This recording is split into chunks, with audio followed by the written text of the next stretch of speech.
Tanggal 27 Januari tahun 1945. Penerangan begitu redup hingga tampak seperti berkelip. Di pintu sebuah gubuk yang sangat miskin, akan berlebihan menyebutnya sebuah rumah, ada Yesus bersama para muridnya, Yunus dan para petani miskin lain sepertinya. Saat keberangkatan, "Tidakkah aku akan bertemu dengan engkau lagi, Tuhanku?" tanya Yunus. "Engkau telah membawa terang ke dalam hati kami. Kebaikan-Mu telah mengubah hari-hari ini menjadi suatu pesta yang akan berlangsung sepanjang hidup kami. Tapi Engkau sudah melihat bagaimana kami diperlakukan. Seekor keledai lebih diperhatikan daripada kami, dan pepohonan menerima lebih banyak perhatian manusia. Mereka itu uang, kami hanyalah batu kilangan yang menghasilkan uang. Dan kami dipakai hingga kami mati akibat kerja keras berlebihan. Tapi sabda-Mu adalah limpahan belayan kasih. Roti kami kelihatan lebih banyak dan terasa lebih enak sebab Engkau berbagi bersama kami. Roti ini yang bahkan tak akan diberikannya kepada anjing-anjingnya. Datanglah kembali untuk berbagi dengan kami, Tuhanku. Hanya karena Engkau, aku berani mengatakan itu. Akan berarti suatu penghinaan menawarkan kepada orang lain tumpangan dan makanan yang bahkan akan dipandang sebelah mata oleh seorang pengemis. Tetapi aku mendapati di dalamnya harum dan rasa surgawi, sebab di dalamnya ada iman dan kasih. Aku akan datang, Yunus. Aku akan datang kembali. Kau tinggal di tempatmu, terikat seperti binatang pada tiang-tiangnya. Kiranya tempatmu menjadi tangga Yakub. Dan sesungguhnya para malaikat datang dan pergi dari surga kepadamu, dengan seksama mengumpulkan segala jasa-jasamu dan membawanya kepada Allah. Tapi aku akan datang kepadamu, untuk melegakan semangatmu. Setialah kepadaku, kalian semua. Oh, aku ingin memberikan juga kepada kalian damai manusia. Tapi aku tak dapat, harus aku katakan kepada kalian, bertekunlah dalam penderitaan. Dan itu sangat menyedihkan bagi ia yang mengasihi. Tuhan, jika Engkau mengasihi kami tidak lagi menderita. Sebelumnya tidak ada seorang pun yang mengasihi kami. Oh, andai aku, setidaknya, dapat melihat bundamu. Jangan khawatir, aku akan membawanya kepadamu. Apabila cuacanya lebih bersahabat, aku akan datang bersamanya. Janganlah beresiko mendatangkan hukuman keji atas dirimu karena keinginanmu untuk bertemu dengannya. Kau harus menunggunya seperti kau menunggu terbitnya sebuah bintang dari bintang sore. Ia akan muncul di hadapanmu sekonyong-konyong, tepat seperti bintang sore, yang tak ada di sana satu saat, dan sesaat kemudian dia bersinar di langit. Dan kau harus berpikir bahkan sekarang ia tengah melimpahkan hadiah-hadiah kasihnya kepadamu. Selamat tinggal, semua. Kiranya damai-Ku melindungi kalian dari kekejaman dia yang menganiaya kalian. Selamat tinggal, Yunus. Janganlah menangis. Kau telah menantikan selama bertahun-tahun dengan iman yang sabar. Sekarang aku menjanjikan kepadamu suatu penantian yang sangat singkat. Janganlah menangis. Aku tidak akan meninggalkanmu sendirian. Kebaikanmu menghapus air mataku ketika aku seorang bayi yang baru dilahirkan. Apakah air mataku tak cukup untuk menghapus air matamu? Ya, tapi engkau akan pergi, dan aku harus tinggal di sini. Yunus, sahabatku, janganlah membuatku pergi dengan bersedih hati sebab aku tak dapat menghiburmu. Aku tidak menangis, Tuhanku. Tapi bagaimana aku akan dapat hidup tanpa melihat Engkau, sekarang setelah aku tahu bahwa Engkau hidup? Yesus membelai laki-laki tua yang bersedih hati itu sekali lagi dan lalu pergi. Tapi saat berdiri di tepi ambang lantai yang menyedihkan, ia mengulurkan kedua tangannya dan memberkati negeri. Ia lalu berangkat. "Apakah yang telah engkau lakukan, Guru?" tanya Simon yang memperhatikan gerakan yang tak lazim itu. "Aku memeteraikan semuanya, supaya tak ada satu iblis pun yang dapat merusakkan apapun dan dengan demikian mengakibatkan masalah bagi orang-orang terpuruk itu. Aku tak dapat melakukan lebih banyak lagi. Guru, marilah kita berjalan sedikit lebih cepat. Aku ingin memberitahu engkau tentang sesuatu yang aku tidak ingin orang lain mendengarnya." Mereka mendahului lebih jauh dari kelompok dan Simon mulai berbicara, aku ingin mengatakan kepadamu bahwa Lazarus mendapatkan perintah untuk menggunakan uangku untuk membantu mereka semua yang meminta kepadanya dalam nama Yesus. Tak dapatkah kita membebaskan Yunus? Orang itu sudah sama sekali lelah dan satu-satunya sukacitanya adalah bersama engkau. Marilah kita berikan itu kepadanya. Apakah arti pekerjaannya di sini? Jika sebaliknya dia dibebaskan, dia akan dapat menjadi muridmu di dataran yang indah namun terpencil ini. Orang-orang terkaya di Israel memiliki tanah-tanah yang subur di sini dan mereka mengeksploitasinya dengan laba yang kejam, menuntut keuntungan 100 kali lipat dari para pekerja mereka. Aku sudah tahu itu selama bertahun-tahun. Engkau tak akan dapat berhenti lama di sini, sebab sekte Farisi menguasai seluruh negeri dan aku pikir dia tidak akan pernah bersahabat dengan engkau. Para pekerja yang tertindas dan tanpa daya ini adalah orang-orang yang paling tidak bahagia di Israel. Engkau mendengarnya sendiri, bahkan saat Paskah pun mereka tiada beroleh damai, pun mereka tiada dapat berdoa, sementara para majikan mereka yang kejam, dengan gerakan-gerakan yang sok hikmat dan sok pamer, mengambil tempat-tempat utama di depan semua orang. Setidaknya mereka akan beroleh sukacita mengetahui bahwa engkau ada, dan mendengarkan sabdamu, yang akan diulang kepada mereka oleh seorang yang tidak akan mengubah bahkan satu huruf pun. Jika engkau setuju, Guru, sudi katakanlah, dan Lazarus akan melakukan apa yang perlu. Simon, aku tahu mengapa kau mendermakan seluruh hartamu. Pikiran-pikiran manusia aku kenal, dan aku mengasihimu juga karena itu. Dengan membuat Yunus bahagia, kau membuat Yesus bahagia. Oh, betapa siksaan bagiku melihat orang-orang baik menderita. Seorang miskin yang diremehkan dunia menyedihkanku hanya karena itu. Andai Yudas mendengarku, dia akan mengatakan, tapi bukankah engkau sabda Allah?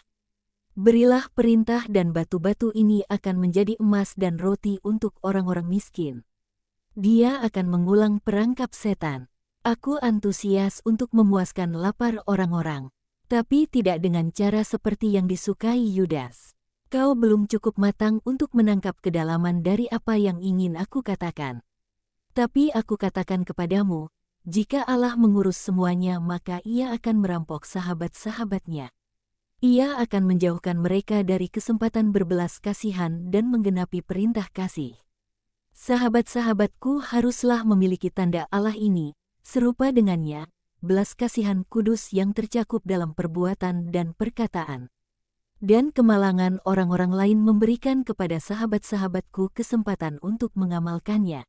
Mengertikah kau apa yang aku maksudkan? Pemikiranmu mendalam. Aku akan merenungkan perkataanmu.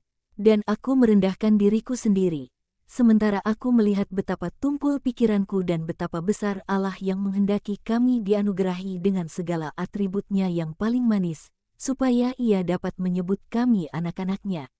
Allah disingkapkan kepadaku dalam kesempurnaan-kesempurnaannya yang beraneka ragam oleh setiap berkas terang dengan mana engkau menerangi hatiku. Dari hari ke hari, seperti orang yang berjalan di suatu tempat yang tak dikenal, pengetahuan akan sesuatu yang tak terukur yang adalah kesempurnaan yang ingin menyebut kami, anak-anaknya, sedang berkembang dalam diriku dan aku seolah membubung bagai seekor elang atau menyelam bagai seekor ikan ke dalam dua kedalaman yang tanpa akhir, seperti langit dan lautan. Dan aku membubung semakin tinggi dan menyelam semakin dalam, tapi aku tiada pernah menyentuh ujungnya. Tapi karenanya, siapakah gerangan Allah itu? Allah adalah kesempurnaan yang tak tercapai. Allah adalah keindahan yang sempurna. Allah adalah kuasa yang tak terbatas.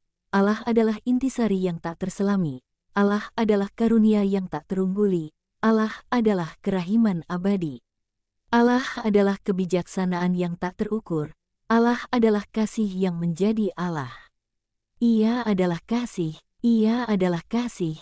Kau akan mengatakan itu semakin kau mengenal Allah dalam kesempurnaannya. Semakin tinggi tampaknya kau membubung dan semakin dalam menyelam ke dalam dua kedalaman yang tanpa akhir dari biru tak berbayang. Akan tetapi ketika kau memahami apa itu kasih yang menjadi Allah, maka kau tak lagi akan membubung atau menyelam ke dalam biru, melainkan ke dalam pusaran yang berkobar-kobar dan kau akan ditenggelamkan ke suatu kebahagiaan yang akan menjadi mati dan hidup bagimu. Kau akan memiliki Allah dengan kepemilikan yang sempurna, ketika, dengan kehendakmu, kau berhasil dalam memahami dan layak mendapatkannya. Maka kau akan terpaku dalam kesempurnaannya. Oh Tuhan, Simon meluap-luap, hening. Mereka tiba di jalanan. Yesus berhenti, menunggu yang lainnya.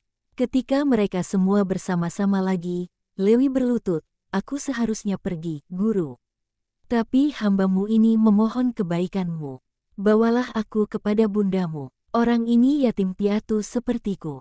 Janganlah menolak memberikan kepadaku apa yang kau berikan kepadanya, agar supaya aku dapat melihat wajah seorang bunda. Marilah, apa yang diminta dalam nama bundaku, aku mengabulkannya dalam nama bundaku." Yesus sendirian, ia berjalan cepat di antara pohon-pohon zaitun yang lebat syarat dengan buah-buah kecil yang sudah terbentuk sempurna. Matahari, meski hampir terbenam, memancarkan sinar teriknya ke atas puncak hijau abu-abu dari pepohonan berharga yang damai, namun tidak menembusi jalinan ranting-ranting di atas yang mengizinkan sedikit berkas-berkas cahaya masuk lewat celah-celahnya. Jalanan utama, sebaliknya, yang terbentang di antara dua tepian sungai, adalah bagai sehelai pita menyala yang menyilaukan dan berdebu. Yesus melangkah sembari tersenyum. Ia tiba di sebuah karang, dan tersenyum bahkan lebih gembira. Itulah Nazaret, panoramanya kelihatan berkelap-kelip, sebab teriknya panas matahari. Yesus melangkah turun bahkan dengan terlebih cepat. Ia tiba di jalanan sekarang, tanpa menghiraukan matahari. Ia berjalan begitu cepat hingga ia tampak bagaikan terbang. Ia melindungi kepalanya dengan mantolnya, yang berkibar-kibar di kedua sisinya dan di belakangnya. Jalanan sunyi dan sepi hingga rumah-rumah terdekat. Sesekali suara kanak-kanak atau perempuan dapat terdengar dari dalam sebuah rumah atau kebun sayur mayur dan buah-buahan, yang pohon-pohonnya merentangkan dahan-dahannya ke atas jalan. Yesus memanfaatkan tempat-tempat teduh seperti itu demi menghindari teriknya matahari yang tanpa ampun. Ia berbalik ke sebuah jalanan yang separuh teduh. Ada beberapa perempuan yang berkumpul sekeliling sebuah sumur yang sejuk. Hampir semua dari mereka menyalaminya selamat datang dengan suara mereka yang melengking. "Damai serta kalian, tapi, tolong tenanglah. Aku ingin memberi kejutan kepada bundaku." Saudari iparnya baru saja pergi dengan sebuah tempayan air dingin. Tapi dia akan segera kembali. Mereka kehabisan air. Musim semi entah sangat kering atau air diserap oleh tanah yang kering kerontang sebelum sampai ke kebunmu. Kami tidak tahu, itu apa yang dikatakan Maria Alfeus. Itu dia datang. Ibunda Yudas dan Yakobus datang dengan membawa sebuah ampora di atas kepalanya dan sebuah ampora lain di tangannya. Dia tidak langsung melihat Yesus. Dia berteriak, "Aku lebih cepat seperti ini." Maria sangat sedih, sebab bunga-bunganya nyaris mati kekeringan. Bunga-bunga itu adalah yang ditanam oleh Yosef dan Yesus dan sungguh menyedihkan hatinya melihat bunga-bunga itu layu. "Tapi sekarang setelah ia melihat aku," kata Yesus yang muncul dari balik kelompok perempuan itu. "Oh, Yesusku, diberkatilah engkau, aku akan pergi dan memberitahu." "Tidak, aku yang akan pergi. Berikan ampora-amporanya kepadaku." Pintunya setengah tertutup. Maria ada di kebun. Oh, betapa akan bahagianya ia membicarakan engkau juga pagi ini. Tapi mengapakah datang pada saat terik seperti ini?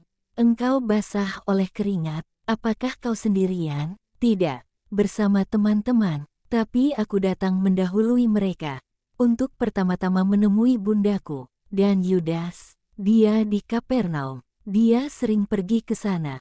Maria tidak mengatakan apa-apa lagi, tapi dia tersenyum sementara mengeringkan wajah Yesus yang basah dengan kerudungnya. Tempayan-tempayan sudah siap. Yesus mengambil 2. Ia mengikatkan satu di setiap ujung ikat pinggangnya yang ia selempangkan menyilang pada bahunya dan membawa yang ketiga di tangannya.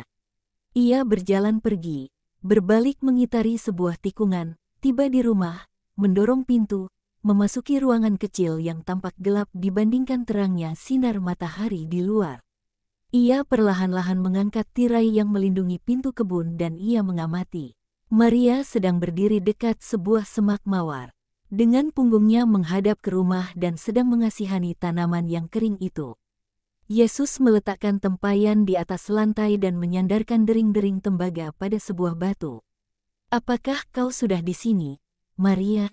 kata bundanya tanpa membalikkan badan. "Sini, sini, lihatlah mawar ini, dan bunga-bunga lili malang ini. Mereka semua akan mati, jika kita tidak menolongnya. Bawakan juga beberapa tongkat kecil untuk menopang batang yang layu ini. Aku akan membawakan semuanya untukmu, Bunda." Maria terlonjak. Ia tinggal demikian selama beberapa saat dengan kedua matanya terbuka lebar. Lalu dengan suatu pekik sukacita ia berlari dengan kedua tangan terentang kepada putranya, yang telah membuka kedua tangannya dan menantikannya dengan senyum yang paling menawan. "Oh, putraku, Bunda, sayang." Pelukan mereka adalah pelukan yang lama dan penuh kasih dan Maria begitu bahagia hingga ia tidak merasakan betapa panas tubuh Yesus. Tapi lalu ia menyadarinya, "Mengapakah, Nak, engkau datang pada terik hari seperti ini? Engkau merah ungu dan bermandikan keringat seperti sebuah spons yang basah kuyup.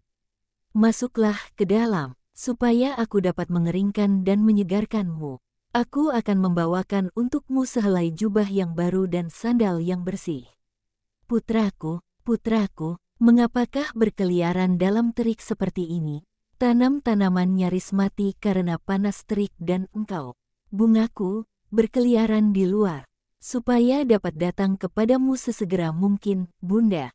Oh, sayangku, apakah engkau haus? Pastilah, aku sekarang akan menyiapkan, ya, aku haus akan ciumanmu, Bunda, dan akan belayanmu. Biarkan aku seperti ini, dengan kepalaku pada bahumu, seperti ketika aku masih seorang anak kecil. Oh, Bunda, betapa aku merindukanmu, katakan padaku untuk datang, Nak, dan aku akan datang. Kekurangan apakah engkau karena ketidakberadaanku? Makanan yang kau suka, baju-baju bersih, tempat tidur yang ditata rapi? Oh, sukacitaku, katakan padaku kau kekurangan apa? Pelayanmu, Tuhanku, akan berupaya untuk menyediakannya. Tidak ada, selain engkau." Yesus masuk ke dalam rumah bergandengan tangan dengan bundanya. Dia duduk di atas sebuah peti dekat tembok, memeluk Maria yang ada di hadapannya, mengistirahatkan kepalanya pada dadanya dan sesekali menciumnya. Sekarang ia menatapnya, "Biarkan aku menatap engkau, agar puas hatiku, bundaku yang kudus. Jubahmu dulu, tidak baik bagimu tetap basah seperti itu.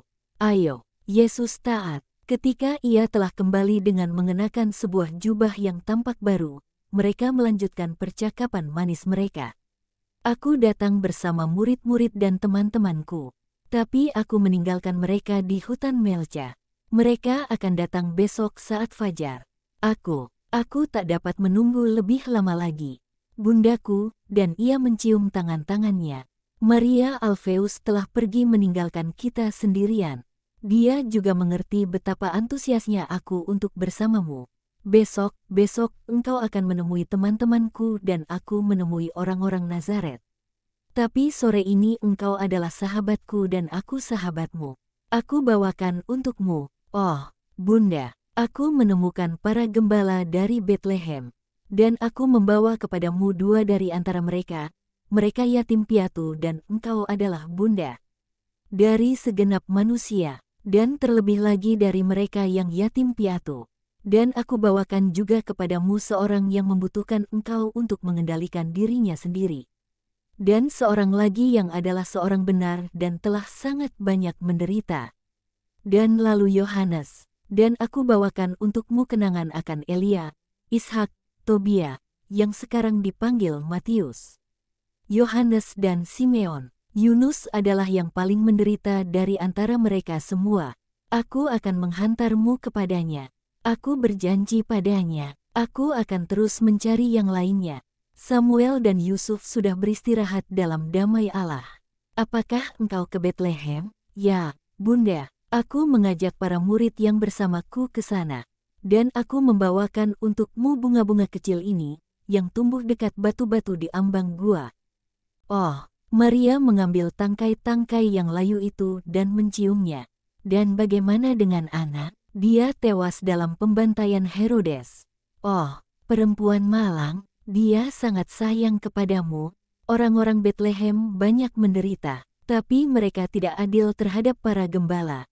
Tapi mereka banyak menderita, tapi mereka baik terhadapmu waktu itu. Ya, dan itulah sebabnya mengapa mereka harus dikasihani.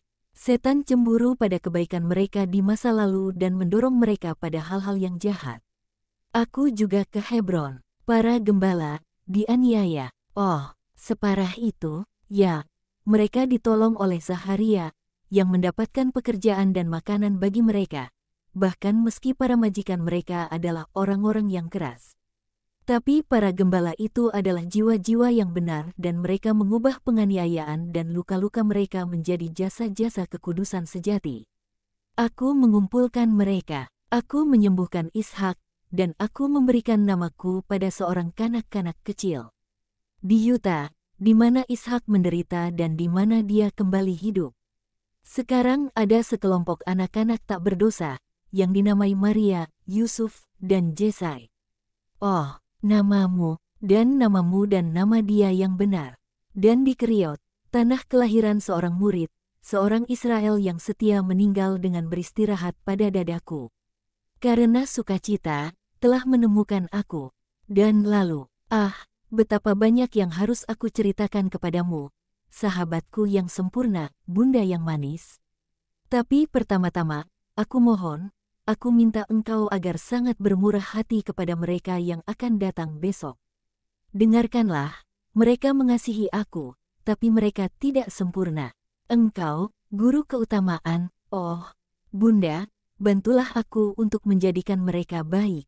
Aku ingin menyelamatkan mereka semua. Yesus telah jatuh di depan kaki Maria. Sekarang ia tampak dalam kemuliaan keibuannya.